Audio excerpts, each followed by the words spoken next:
Hello. Hi, Pumi. This seems strange, but we're doing it. We're doing it, right? I can't believe it, but we're doing it. We're doing it, yeah. And I'm really excited for it. I'm also excited. We've been talking about collaborating for quite a while. I know. We've been working together for how long now? You know what I'm saying? And we create content, but we've never ever thought of doing this. But I think this is the perfect time. When something is right, it's right. Yeah. Yes? Yep. Yeah. Welcome to EXPAT Teacher's Lounge. We have to think about that for a second. We promise it will get better. It will get better with time. We're just not used to this. It's our first time. But yeah. Anyways, what are we discussing today? First of all, who are we? Okay, so I'm MPUMEH. I've been teaching in Qatar for 4 years now. And here I am, loving it. And I want to share the journey with all of you. Yeah. How about you, Pumi? Yeah. Oh, gosh. I've been here for 10 years. Wow. 10 years. Can you believe it? No, 10 years. Yeah. That's crazy. Yeah, it's been a journey, but yeah, it's been good. Yeah. I'm not gonna lie. I wouldn't be here for 10 years if it wasn't good. Mm-hmm. Yeah. So yeah, that's us in a nutshell. You'll learn more about us as we do more episodes. And our journey as well. Of course, Yes. yes. Okay. So what are we discussing today? Our first episode is about, I'll leave it to you, Pumi, because you came up with the idea. Right, so basically we are going to be touching base on what are the requirements that are in Qatar for you to become a teacher. So what is needed for you to become a teacher? And we're going to be discussing it from a point of view of a South African and UK British teacher. So we're going to talk you through the procedure, how to save money on doing it by yourself, and hopefully see you in Qatar. Of course, we love to see all of you here. Yeah. So the first thing is, I've always thought about, as a South African, we have to jump through so many hoops to be able to teach overseas. And this is not just Qatar, but just overseas in general. Yeah. From your standpoint, is it similar in the UK or is it different? There are some hoops, getting your documents attested and all of that procedure. It is quite frustrating, but I think once you do your research, it's actually okay. It's not too bad. I know the process. Yeah, it's for South Africans, not only is it time consuming, but it's also expensive. Oh God, yeah. Expensive. That's something that I need to discuss as well, the money element. It is expensive to move out of here. I think that's what people don't realise. It's actually quite expensive to get set up, to get your documents sorted, and then obviously it's a lot, especially if you are a person who is looking for a job. Let's say maybe you are unemployed, you've got the teaching experience, but maybe you are out of a job due to certain circumstances, and you're not financially sound. How do you? It's a catch-22 situation, right? It is tricky. It is tricky. Okay, I'll touch on the first step, which I think is similar in South Africa and the UK. You first have to get your documents, like your qualification from your university. Yeah. Right? Do you guys pay? We have ours. So when we do our degree, we get our transcript. We get all our certificates given to us. Given to you. At the end of our degree. So we have them ready. Okay. But you have to pay to get yours printed? No. We get it printed. But let's say, for example, like in my situation, I lost mine, and obviously to get a replacement, you obviously have to pay. Yeah. So that's the first thing. You need to get your qualification from the university. Obviously pay if you've lost it like me. But if you are sensible and you are able to keep your documents in a safe place, then obviously you won't have to pay for those. What's the step number 2? So yours is the same as well? Get your documents. Okay. Get everything. Cool. What do they want in Qatar? What documents? When you flew out, what documents did you need to provide? So, as a family? As a family, yes. So first of all, with me, Vama and I, my husband and I, Vama, my love, we are both teachers. So we had to produce our teaching qualification and our teaching license, which is SACE. And we also had to provide birth certificates for the kids, you know. So for us, it was quite a lot of documents. And each step of obtaining those documents was a hassle. And pricey as well. You get me. For the kids. Exactly. For yourself exactly. So with you guys, like, if you have your qualification, do you just take it straight to the embassy, or? Our first step is we get our documents, we take our passport to a solicitor. So I was very lucky. I found a local solicitor and I had to get my documents attested. But there's a confusion. Do you get your originals or do you make copies? So you need to make a copy of your certificates. You take it to the solicitor, and I paid £10, like 50 riyal each document, which is super cheap. Now, this was 4 years ago. Now you won't be paying £10. But I think people need to go to their local solicitor rather than going online and finding an established firm. Just go and find a local solicitor, which makes sense. and speak to them, and just say you've got 6 or 7 documents, because it's quite a lot. Do you pay per document? Per document. So it's £10 per document. Yes. So that adds up. It does add up. I had to get my PGCE certificate attested, my undergrad attested, my transcript attested.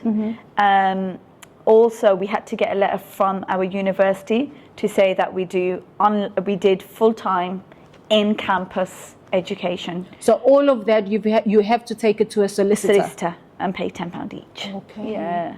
So. Okay. Now you see, with us, there's an added step to that.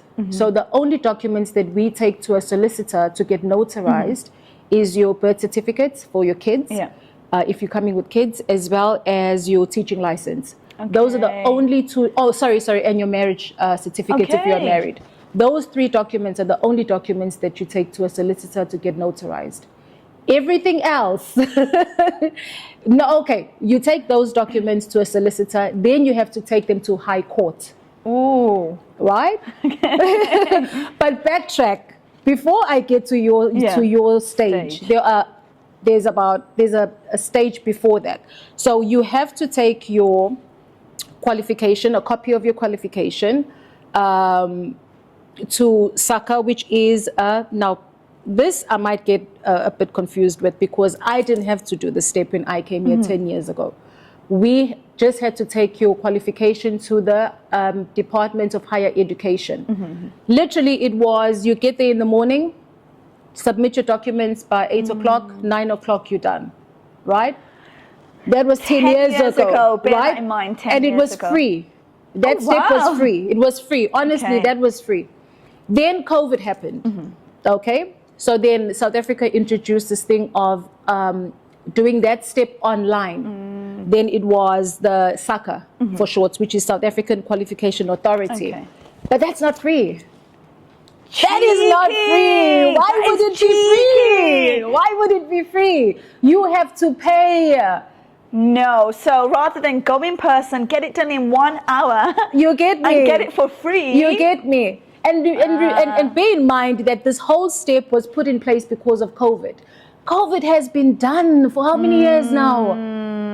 Khalas, COVID, honestly, that is finished. Cheaper, but, they're making money now. Ask me how much. Go on. 910 rand. Okay, I don't know how to convert. I'll put it on the screen. My conversion is really bad. But 910 rand. And mind you, that this is not a thing of you just get it right there and then. So you submit online and then you have to wait a day. No, dear. You have to wait 2 to 4 weeks. Oof. No. Nah, we have to blame COVID for that. COVID, and obviously it's a money-making scheme. It's a money-making scheme. It's a money. I'm sorry, but my motherland. No, hey, no. Something's got to give. Something's got to give. It seems like, in a way, South Africa is doing whatever it can. I love my country. I'm South African, yes. But it seems like we try our best to keep qualified teachers in South Africa. And not be able to go and explore. Yeah, I can see why they've done that. They want to keep their own in the country, representing their country. So I can see that, but again, financially. But you know what? This is actually another topic for another podcast when we talk about employment, teacher employment in our countries, like compared to here. Yeah, work-life balance. You get me? That's a different topic. That's a different topic. Okay. Right, okay, so backtrack now. So you said notary public. So Yeah. with us, that's the only, I told you the documents that we need to take to the notary public. What's your next step? Okay, so you get your documents back on the day. They do it on the day. Then you need to send your documents to the FCO. So What is the it's the FCO? foreign, put me on the spot now. The foreign things. Foreign common official something. They know. Google. It's on the screen. It's on the screen. But now they've changed the name to FCDO. So you go onto the Gov website and you put in a request. But I paid 25 to 30 pound per document. So we're talking 150 real. But now it's gone to 45 pound. Whoa. 45 pound. 45 pounds is how much? About 200 real. Per document. Yeah.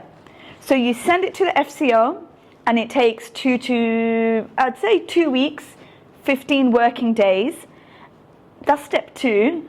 Then the last steps of mine's a bit easier. Sorry, Pumi. If you're from the UK and you're watching this and you're looking to get a job in Qatar, you've got 3 steps.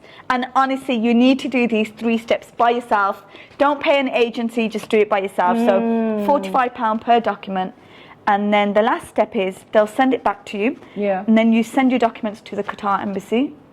And that is around £23 per document. Wow. Yeah. And you'll get that back in 15 working days, 14 working days. And voila, you're done. You're goodness. done. Why wasn't I born British?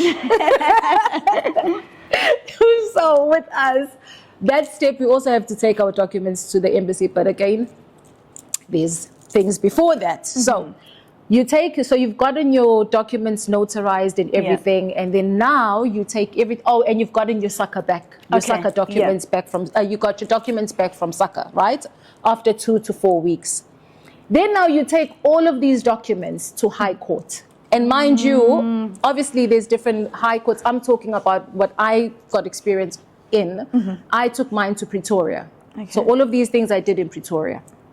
So when you go to High Court, again, it's a whole day thing. You drop your documents off. And with me, that took us probably about 4 hours to get everything binded and sealed. And also that's where they combine everything into one document and they put a seal, right? Now, from what I've researched, because obviously, as I said, I did this a while back. For me, it was a one-day thing. Now, from what I've researched, apparently it's about 1 to 2 weeks. Again, guys, if what I'm saying is wrong and you've got experience or you recently did these things, please do leave us the comment down below so that everybody gets informed with relevant information. You get up to date. If you've got up to date information, this is 10 years ago, but So then once you get your documents from High Court, now you take them to what we call DIRCO. Okay, this is the Department of International Relations and Cooperation. Oof. Yes. I won't ask you to say that again. That was long. No, please don't.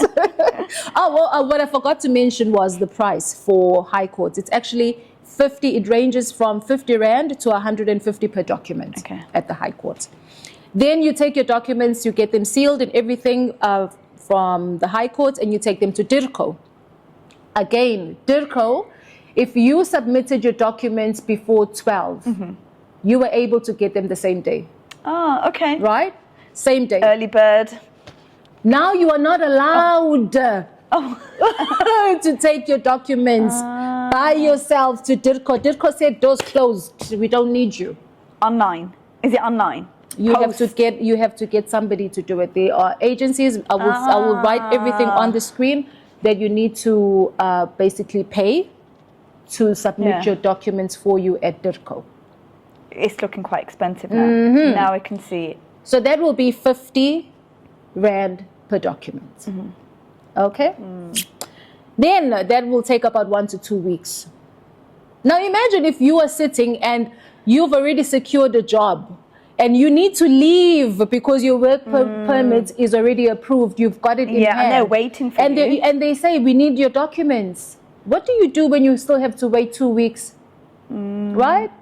So I would recommend, and I think you would recommend, if you're thinking about teaching abroad, Qatar, UAE, just say you're thinking, okay, next academic year, would you advise to get it started as soon as possible? Of course. If we knew, because with us, we had the idea of coming to Qatar in April. Okay. But we were chilled and relaxed. We did interviews and everything. We started looking in April, I think beginning of April. By middle of April, we had secured a job because we were teaching couple, which was beneficial. Yeah. So with us, we were chilled. And it was easy. You could go on the day, get your certificates back. But the way that we were we were chilled in such a way that we didn't even know what to do. We didn't know. We were like, oh, okay, we'll just take whatever we have and go. We didn't know that we had to go through all of these steps. If we had known, even before applying for positions, our documents would have been ready. Yeah. And I think this is why we're doing the podcast, aren't we? This is why we're doing the podcast, to help everyone. Of course. So get your documents sorted, guys, honestly. And it saves time. It saves time. So then once you get your documents back from DIRCO, that's where now you take them to the embassy, which is in Pretoria as well. Okay. Now, hey. That's not the last step. It's the last step. Okay. And the most expensive. Oof. Okay. For every page, dear, you are paying around 400 to 800 per document, sweetheart. You're a millionaire. Oh my God. Millionaire, I tell you. And the South African community, expat teachers, is huge here. Is huge. So just prepare yourselves. Just know that as a South African, you are going to have to jump through a lot of hoops, through a lot of expensive hoops. But the information is out there. Yeah. Right? So you can start, as you said, prepare from an early date. Honestly, that's the best advice I could give.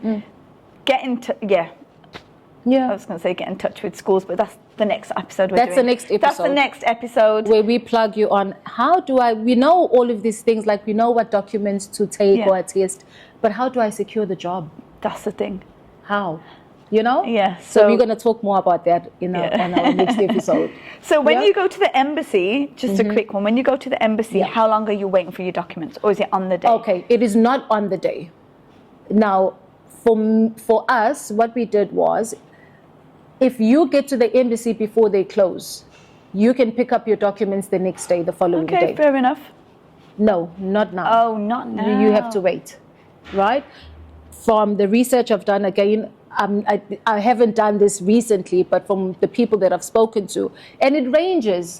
One person can say 1 week, the waiting period is 1 week. Another person can say the waiting period is 2 weeks. It depends. So it just depends, and especially it depends on how many documents you have as well. Yeah. Right? I see that. I heard you saying something about PGCE. So does Qatar accept teachers who have PGCE? Because our situation is different. Yeah. Right? So Qatar does accept, I think they're looking for teachers with a PGCE but with QTS. So there's two routes. There's a few routes you can get into teaching. PGCE is what I've done. And you can do an undergrad with the QTS. So it's two different things. Okay. So if you've got undergrad and it's got a QTS in it, fine, you can come.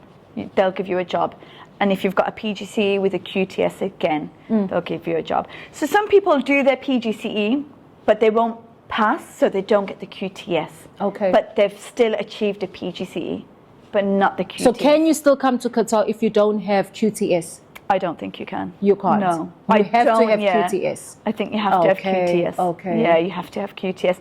And that QTS document has to be attested as well. Oh. Yes. Yeah. Wow. So it's, and I think the very vital one is because in COVID, there was a lot of online education, online learning. Yeah. Qatar doesn't accept online. From my experience, from what I know, Same. Qatar doesn't accept online. So it has to be in campus and it has to be full time. Exactly. Is that the same? Same, especially if that's actually a good point, because I've had a couple of people asking me who studied through UNISA. Okay. And they're like, we studied through correspondence, but we also do like teaching practice. So every year, because if you're doing a Bachelor of Education in South Africa, that's 4 years. Yeah. Right? That's the same in 4 years. And then every single year for a month, you have to go and do your teaching practice at a particular school for 1 month, Similar, right? Yeah. So similar as well. Similar, wow, yeah. that's good. Yeah, with the undergrad, yeah, the 4 years. Yeah. So then if you are doing it through correspondence, you're still getting that in like the experience of Yes, being in in the classroom, you know? So they're saying like, I've got experience teaching during my teaching Placement, practice, yeah. right? So why are they not accepting distant learning? Yeah. And I'm like, it is what it is. It is, and I think that's what the ministry want. It's not the schools, but again, we are talking from. We've both got experience in a British school, so we are talking from that. There might be some schools that accept, but I, you know, for sure know that you do need to have in campus, full time, not online. And that letter that you mentioned as well. Yes, that's that letter very from the important. university that states that your qualification was actually full time. Yeah, you need to get a letter made from university. So honestly, if you're thinking about teaching in the Middle East or abroad, you know, request for that letter. It's usually free. I didn't pay for it. It was free. I'm not sure about South Africa. Please do not quote me. I think every university might be different. So just check with your university if you have to pay for it or not. I know UKZN, where I did my, you pay for everything. So you will definitely need to pay for it. Please, UKZN, don't kill me. I'm joking. I'm joking.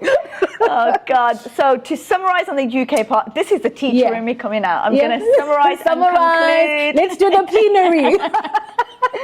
Okay. What's our plenary, Miss? Okay, so the 3 steps. Get your documents. Well, 4 now. Get your documents, all of the documents that the school require. Then get them attested from a solicitor. Look to pay around £10 to £15 per document. Honestly, go local, find someone local, speak to them. Second step, your attested documents, the copies, you send them to the FCO online. It's around £45 per document. And the final step, once you get your documents back, you send them to the Qatar embassy. Well, we're working in Qatar, so Qatar embassy, it'll differ if it's a different country. Yeah, so that's pretty much it. Wow. How I wish. It must be nice, eh? It must be nice. Well, South Africa, guys, a lot of steps, but it's doable. There are a lot of South African teachers here. A lot. It's a huge And I always believe that if there's something that you want and you put your mind to it, anything is achievable. Yeah. And you say that to me when there's a will, there's a way. There's a way. There's a way. Beg, borrow, or steal. I'm joking. No. Not the last one. No. So basically, get your qualification from university, take your copy to the High Court. Don't forget to get your teaching license, birth certificate if you're coming with kids, and your marriage certificate notarized, and then also take that to High Court. From High Court, we go to DIRCO, and then from DIRCO, we go to the embassy. Okay. Oh, sorry, I forgot. No. What I'm talking rubbish. There's too many steps for too you to remember. Too many steps to remember. Before High Court, guys, SACA. That's why I keep on forgetting SACA because I didn't have to do it. SACA is it's crucial. High Courts will not accept your documents if you don't have the SACA. So make sure you go SACA with your qualification and then to High Court, DIRCO, embassy, khalas. I think we've covered it. We've covered everything. If there's anything you'd like to know in particular, drop us a comment. Leave a comment. Make sure you hit the like button, the subscribe button, and just drop us a comment. And you know, we'd love to hear from you. Oh, this was so much fun. This was really good. This was good. I'm excited for the next one. Are we going to do this weekly? I'm getting comfortable in PUME's couch over here. Okay, so we're going to love you and leave you. Bye, guys. And we're going to see you next week. And that High five, is we did us. EXPAT Teachers Lounge. Where's my? We even made EXPAT Teachers Lounge. Bye, guys.